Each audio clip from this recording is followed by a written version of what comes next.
Hello friends, ಹೇಗಿದ್ದೀರಾ? ಎಲ್ಲರೂ ಆರಾಮಿದ್ದೀರಾ ಅಂದ್ಕೋತೀನಿ. ನಾನು ಇವತ್ತಿನ ವ್ಲಾಗ್ನಲ್ಲಿ ಇನ್ಸ್ಟೆಂಟಾಗಿ ಮಾಡ್ಕೊಳ್ಬೋದಂತ ಟಿಫನ್ ಪುರಿ ಉಪ್ಪಿಟ್ಟು. ಸೊ ಅದನ್ನು ಮಾಡಿದ್ದೆ. ಅದ್ರ ಜೊತೆಗೆ ಹೋದ ವೀಕಲ್ಲಿ ನಮ್ಮ ಅಕ್ಕನ ಮಗಳದ್ದು ಮದುವೆಗೆ ಅಂತ ಹೋಗಿದ್ವಿ. ಮದುವೆಗೆ ಹೋಗೋಕ್ಕಾಗಲ್ಲ ಅಂದ್ಬಿಟ್ಟು ದೇವ್ರ ಕೆಲಸದ ದಿನ ಹೋಗಿದ್ವಿ. ಅವತ್ತು ದುಗ್ಗಳ ಸೇವೆ ಇತ್ತು ದೇವ್ರ ಕೆಲಸದ ದಿನ. ಸೊ ಅವತ್ತೊಂದು ಇನ್ಸಿಡೆಂಟ್ ಆಯಿತು. ಅದಕ್ಕೇನು ಅನ್ನೋದನ್ನು ಇವತ್ತಿನ ವ್ಲಾಗ್ನಲ್ಲಿ ನಿಮ್ಮ ಜೊತೆ ಶೇರ್ ಮಾಡ್ತಾಯಿದ್ದೀನಿ. ಸೊ ವೆಲ್ಕಮ್ ಟು ಸ್ವೀಕೃತಿ. ಇವತ್ತು ಮಾರ್ನಿಂಗು ಎದ್ದಿದ್ದು ಲೇಟಾಗಿತ್ತು, ಹಂಗಾಗಿ ಇನ್ಸ್ಟೆಂಟಾಗಿ ಏನಾದರೂ ಮಾಡಬೇಕಲ್ಲ ಅಂದ್ಬಿಟ್ಟು ಪುರಿ ಇದ್ವು. ಸೊ ಪುರಿ ಉಪ್ಪಿಟ್ಟು ಮಾಡೋಣ ಅಂತ ಅಂದ್ಕೊಂಡೆ. ಅದನ್ನೇನು 5 ನಿಮಿಷದಲ್ಲಿ ರೆಡಿ ಮಾಡ್ಕೋಬಹುದು. ಮೊದಲಿಗೆ ಪುರಿನ ಮರದಲ್ಲಿ ನೀಟಾಗಿ ಒಂದ್ಬಿಟ್ಟು ಈ ರೀತಿ ಪುರಿನ ನೆನೆಯೋದಕ್ಕೆ ಹಾಕಿದ್ದೆ. ಪುರಿನಲ್ಲಿ ಕಲ್ಲೆಲ್ಲ ಇರುತ್ತಲ್ವ, ಸೊ ಅದನ್ನು ಕ್ಲೀನ್ ಮಾಡಿನೇ ನೆನೆಯೋದಕ್ಕಿಟ್ಟು ಈಗ ಒಗ್ಗರಣೆಗೆ ಅಂದ್ಬಿಟ್ಟು ಈರುಳ್ಳಿ, ಹಸಿರು ಮೆಣಸಿನ್ಕಾಯಿ ಮತ್ತು ಕರಿಬೇವಿನ ಸೊಪ್ಪನ್ನು ಕಟ್ ಮಾಡ್ಕೋತಿದ್ದೀನಿ. ಬೆಳಗ್ಗೆ ಹೇಳೋದೇನಾದರೂ ಲೇಟ್ ಆಗಿದ್ದರೆ ಇನ್ಸ್ಟೆಂಟಾಗಿ ಏನಾದರೂ ತಿಂಡಿ ಮಾಡ್ಕೋಬೇಕು ಅಂದರೆ ಇದನ್ನು ಮಾಡ್ಕೋಬೋದು. ಚರ್ಮುರಿ ಮಾಡೋದಕ್ಕೆ ಅಂದ್ಬಿಟ್ಟು ಪುರಿ ಎಲ್ಲರ ಮನೇಲೂ ತರಿಸಿರ್ತಾರೆ. ಸೊ ಅದರಲ್ಲಿ ಇನ್ಸ್ಟೆಂಟಾಗಿಯೇ ಮಾಡ್ಕೋಬೋದು ಅಂತಲೇ ಹೇಳ್ಬೋದು. ಈ ತಿಂಡಿ ಅಂತೂ ಬ್ರಹ್ಮವಿದ್ಯೆ ಏನಲ್ಲ. ತಿಂಡಿ ಅಡುಗೆ ಮಾಡೋದಕ್ಕೆ ಬರೋದೇ ಇಲ್ಲ ಅಂತ ಅನ್ನೋರು ಮತ್ತು ಬ್ಯಾಚುಲರ್ಸ್ಗೆಲ್ಲ ತುಂಬಾ ಫ್ರೆಂಡ್ಲಿ ಆಗಿರೋಂಥ ತಿಂಡಿ ಅಂತಲೇ ಹೇಳ್ಬೋದು. ಮೊದಲಿಗೆ ನಾನಿಲ್ಲಿ ಬಾಣಲಿಗೆ ಸ್ವಲ್ಪ ಎಣ್ಣೆ ಹಾಕಿ ಕಡಲೆ ಬೀಜನ ಫ್ರೈ ಮಾಡ್ಕೋತಿದ್ದೀನಿ. ನಾನು ಯಾವಾಗಲೂ ಕಡಲೆ ಬೀಜನ ಫ್ರೈ ಮಾಡಿ ತೆಗೆದಿಟ್ಟು ಮತ್ತೆ ಬೇರೆ ಒಗ್ಗರಣೆನೇ ಹಾಕ್ಕೊಳೋದು. ಏಕೆಂದರೆ ಕಡಲೆ ಬೀಜ ಬೇಗನೆ ಕಪ್ಪಾಗಿಬಿಡುತ್ತೆ. ಸೊ ತಿನ್ನೋದಕ್ಕೂ ಚೆನ್ನಾಗಿ ಅನಿಸಲ್ಲ. ಹಾಗಾಗಿ ಮೊದಲಿಗೆ ಕಡಲೆ ಬೀಜನ ಹಾಕಿ ಫ್ರೈ ಮಾಡಿ ಅದನ್ನು ತೆಗೆದಿಟ್ಟು ಮತ್ತು ಅದೇ ಬಾಣಲಿಗೆ ಒಗ್ಗರಣೆಗೆ ಹಾಕ್ತಾಯಿದ್ದೀನಿ. ಮೊದಲಿಗೆ ಕಡಲೆಬೇಳೆ, ಉದ್ದಿನಬೇಳೆ. ಒಗ್ಗರಣೆಗೆ ಉದ್ದಿನಬೇಳೆ ಹಾಕಿದ್ರೇ ಟೇಸ್ಟ್ ಇರುತ್ತೆ. ಆ ಸ್ಮೆಲ್ಲು ಎಲ್ಲನೂ ತುಂಬಾ ಚೆನ್ನಾಗಿರುತ್ತೆ ಅನ್ಬೋದು. ಸೊ ಎಲ್ಲ ಒಗ್ಗರಣೆಗೂ ತಪ್ಪದೇ ಉದ್ದಿನಬೇಳೆ ಹಾಕಿದ್ರೆ ತುಂಬಾ ಚೆನ್ನಾಗಿರುತ್ತೆ. ನಾನಿಲ್ಲಿ ಕಡಲೆಬೇಳೆ, ಉದ್ದಿನಬೇಳೆ ಅದು ಸ್ವಲ್ಪ ಫ್ರೈ ಆದಮೇಲೆ ಸಾಸಿವೆ ಮತ್ತು ಜೀರಿಗೆ ಅವೆಲ್ಲ ಸ್ವಲ್ಪ ಫ್ರೈ ಆದಮೇಲೆ ಕಟ್ ಮಾಡಿರೋಂಥ ಈರುಳ್ಳಿ, ಹಸಿರು ಮೆಣಸಿನ್ಕಾಯಿ ಮತ್ತು ಕರಿಬೇವನ್ನ ಹಾಕಿ ಫ್ರೈ ಮಾಡ್ಕೋತಿದ್ದೀನಿ. ಮಸಾಲ ತಿಂಡಿಗಳನ್ನೇ ತಿಂದು ಬೇಜಾರು ಅನ್ನಿಸ್ತವ್ರಿಗೆ ಸೊ ಈ ಥರ ತಿಂಡಿ ಒಂದೊಂದು ದಿನ ಚೇಂಜ್ ಮಾಡಿ ಮಾಡ್ಕೋತಾನೆ ಇರ್ತೀನಿ. ಮನೆಗೆ ಯಾರಾದರೂ ಗೆಸ್ಟ್ ಬಂದರೆ ಈ ಥರದ ಟೈಮಲ್ಲೆಲ್ಲ ಇನ್ಸ್ಟೆಂಟಾಗಿ ಮಾಡ್ಕೋಬಹುದು ಈ ತಿಂಡಿನ. ಪುರಿನ ನೆನೆಯೋಕ್ಕಿಟ್ಟು ಒಗ್ಗರಣೆಗೆ ಕಟ್ ಮಾಡ್ಕೊಳ್ಳೋ ಅಷ್ಟರಲ್ಲೇ ಪುರಿ ನೆಂದಿರುತ್ತೆ. ಸೊ ಇದು ಈರುಳ್ಳಿ ಫ್ರೈ ಆಗೋದ್ರೊಳಗೆ ನೆಂದಿರೋಂಥ ಪುರಿನ ನೀರಿಂದ ತೆಗಿತಾ ಇದ್ದೀನಿ. ಹಂಗೇ ಬಸಿ ಹಾಕಿದ್ರೆ ಅದರೊಳಗೆ ನೀರು ಹಂಗೆ ಇರುತ್ತೆ. ಸೊ ಈ ರೀತಿ ಕೈಯಲ್ಲಿ ನೀಟಾಗಿ ಪ್ರೆಸ್ ಮಾಡಿ ನೀರನ್ನೆಲ್ಲ ತೆಗೆದು ಹಾಕ್ಕೋಬೇಕು. ಪುರಿನ ತೆಗೆದಿಟ್ಟಿಡೋದ್ರೊಳಗೆ ಒಗ್ಗರಣೆನೂ ರೆಡಿಯಾಗಿತ್ತು. ಸೊ ಈಗ ಫ್ರೈ ಆಗಿರೋಂಥ ಈರುಳ್ಳಿಗೆ ಒಂದು ಸ್ವಲ್ಪ ಅರಿಶಿಣ ಪುಡಿ ಮತ್ತು ರುಚಿಗೆ ತಕ್ಕಷ್ಟು ಉಪ್ಪನ್ನು ಹಾಕಿ 1-2 ನಿಮಿಷ ಬಿಡಬೇಕು. ಏಕೆಂದರೆ ಈರುಳ್ಳಿಗೆಲ್ಲ ಉಪ್ಪು ಚೆನ್ನಾಗಿ ಅಂಟ್ಕೊಳ್ಳುತ್ತೆ ಅಂತ ಅಂದ್ಬಿಟ್ಟು. ಸೊ ಈಗ ಈರುಳ್ಳಿ ಫ್ರೈ ಆದಮೇಲೆ ನಾನಿದಕ್ಕೆ ಪುರಿನ ಹಾಕ್ತಾಯಿದ್ದೀನಿ. ತಿಂಡಿ ಬಿಸಿ ಇದ್ದಾಗಲೇ ತಿಂದರೆ ಇದ್ರ ಟೇಸ್ಟು ತುಂಬಾ ಚೆನ್ನಾಗಿರುತ್ತೆ ಅಂತಲೇ ಹೇಳ್ಬೋದು. ನಾನಿಲ್ಲಿ ನೆನೆಸಿಟ್ಟಿದ್ದಂಥ ಪುರಿನ ಹಾಕಿ ಅದ್ರ ಜೊತೆಗೆ ತುರಿದಿದ್ದಂಥ ಕಾಯಿನೂ ಹಾಕಿ ಮಿಕ್ಸ್ ಮಾಡ್ತಿದ್ದೀನಿ.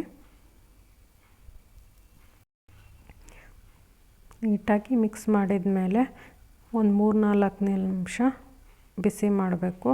ಸೊ ಬಿಸಿ ಮಾಡಿದ ಮೇಲೆ ಇನ್ನೇನು ತೆಗಿಬೇಕು ಅನ್ನೋ ಟೈಮಲ್ಲಿ ನೀವು ಸ್ವಲ್ಪ ನಿಂಬೆಹಣ್ಣಿನ ರಸನ ಹಾಕಿದ್ರೆ ಸೂಪರಾಗಿರೋಂಥ ಪುರಿ ಉಪ್ಪಿಟ್ಟು ರೆಡಿಯಾಗಿರುತ್ತೆ. ಸೊ ಎಲ್ರಿಗೂ ಖಂಡಿತವಾಗಿ ಇಷ್ಟ ಆಗೇ ಆಗುತ್ತೆ ಈ ತಿಂಡಿ.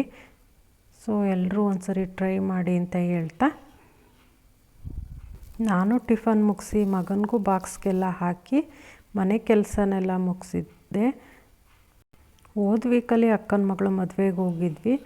ಸೊ ನಾನು ಮದುವೆಗೆ ಹೋಗೋಕ್ಕಾಗಿಲ್ಲ ಅಂದ್ಬಿಟ್ಟು ದೇವ್ರ ಕೆಲಸದ ದಿನವೇ ಹೋಗಿ ಬರೋಣ ಅಂದ್ಬಿಟ್ಟು ನಾನು ನನ್ನ ಸಿಸ್ಟರು ಎಲ್ಲ ಹೋಗಿ ಬಂದ್ವಿ. ಮದುವೆ ದೇವ್ರ ಕೆಲಸದ ದಿನ ಗಂಗೆ ಪೂಜೆ ಇತ್ತು. ನಾವು ಗಂಗೆ ಪೂಜೆ ಅಷ್ಟರಲ್ಲೇ ಹೋಗಿದ್ವಿ ಮದುವೆಗೆ. ಅವ್ರ ಮದುವೆಯಲ್ಲಿ ದುಗ್ಗಳ ಸೇವೆ ಅಂತ ಮಾಡ್ತಾರೆ. ದುಗ್ಗಳ ಸೇವೆ ದಿನ ಒಂದು ಇನ್ಸಿಡೆಂಟ್ ಆಯಿತು. ಸೊ ಅದು ಏನು ಅಂತ ಅಂದ್ಬಿಟ್ಟು ನಿಮ್ಮ ಜೊತೆ ಶೇರ್ ಮಾಡೋಣ ಅಂತ ಅಂದ್ಬಿಟ್ಟು ಮೊದಲಿಗೆ ಗಂಗಮ್ಮನೆಲ್ಲ ತಂದುಬಿಟ್ಟು ಮನೆಯಲ್ಲಿ ದೇವ್ರನ್ನೆಲ್ಲ ತಂದಿಟ್ಕೊಂಡು ಈ ರೀತಿ ದುಗ್ಗಳ ಸೇವೆನ ಮಾಡ್ತಾರೆ. ಕೆಲವರು ಮನೆಯಿಂದ ಹೊರಗಡೆನೇ ದೊಡ್ಡದಾಗಿ ಕೆಂಡ ಎಲ್ಲ ಹಾಕಿ ಅದ್ರ ಸುತ್ತ ದುಗ್ಳ ಸೇವೆನ ಮಾಡ್ತಾರೆ. ಇನ್ನು ಕೆಲವರು ಈಗ ಚಿಕ್ಕದಾಗಿ ಮನೆ ಒಳಗೇ ಚಿಕ್ಕದಾಗಿ ಕೆಂಡನೆಲ್ಲ ಹಾಕ್ಕೊಂಡು ದುಗ್ಳದ ಸೇವೆನ ಮಾಡ್ತಾರೆ. ನಾನಂತೂ ಇದೇ ಫಸ್ಟ್ ಟೈಮ್ ಈ ದುಗ್ಳ ಸೇವೆನ ನೋಡಿದ್ದು. ಮೊದಲಿಗೆ ದೇವ್ರ ಪೂಜೆನೆಲ್ಲ ಮುಗಿಸಿ ಹುಡುಗಿ ಹತ್ರ ನಮಗೆಲ್ಲರಿಗೂ ಕುಂಕುಮ ಕೊಡಿಸಿ ಈ ರೀತಿ ಪೂಜೆನ ಶುರು ಮಾಡಿದ್ರು. ಪೂಜೆಗೆ ಇಟ್ಟಿದ್ದ ಕಳಸನ ಹುಡುಗಿಗೆ ಒರೆಸಿದ ತಕ್ಷಣವೇ ಈ ರೀತಿ ಆಡೋದಕ್ಕೆ ಶುರು ಮಾಡಿದ್ಲು. ಸೊ ನಮಗೂ ಇದೇ ಫಸ್ಟ್ ಟೈಮ್ ನೋಡಿದ್ದು. ಏನಾಯಿತು ಅಂದ್ಬಿಟ್ಟು ತುಂಬಾ ಗಾಬರಿ ಆಗೋಯಿತು. ಸೊ ಏನಾಯಿತು ಅನ್ನೋದನ್ನು ನೋಡಿ.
ಇಷ್ಟೆಲ್ಲ ಆಯಿತು ಪೂಜೆ ಟೈಮಲ್ಲಿ.